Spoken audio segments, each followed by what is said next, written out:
बोला बाई, का झाला तुमच्या पोराला? आजी डॉक्टर साहेब, हा बकरा 5-5 दिवस अंग नाही धुयाची. कसा राहते का माय खत नेल्यावानी. याला तुम्ही अंग धुवाची दवाई देवा बरं. काऊन रे बाबू, अंग धुवायला दरास येते का मा? आपला काम करणं का डॉक्टर. मम्मीने म्हणलं ना अंग धुवाची दवाई दे म्हणून, तर चुपचाप दे ना. उगाच हेपलून गायला राहिलास. असा बोलतेत का रे बकऱ्या मोठ्या माणसासोबत?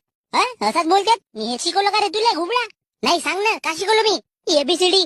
आंध्रे झाडू त्याच्या गुबीला वर पाडतो. इंजेक्शन टोचू का रे बापू? जी डॉक्टर साहेब सारी जी.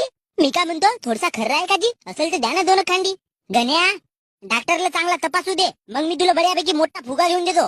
तो फुगा याला घेऊन देण्यापेक्षा त्या दिवशी तुमच्या नवऱ्यानं वापरलं नसतं ना, तर जसा तुम्हाला बदमाश पोरगा नसता झाला. एकदम सही बात बोले डॉक्टर साहेब तुम्ही पण माझ्याकडे पावा. आणि एक गोष्ट लक्षात ठेवा, जर तुम्हाला 2 पोरं झाले असतील तर तेथीच थांबा. तिसऱ्याच्या तयारीत नको लागा. बढिया कामडम वापरा आणि आपला कार्यक्रम चालू ठेवा. पण लोकसंख्या वाढवण्यापासून आपल्या देशाला वाचवा. हो, भोगतात कोण्या दिवशी या पृथ्वीवर पाय ठेवायला जागा राहते का नाही राहते कोणाला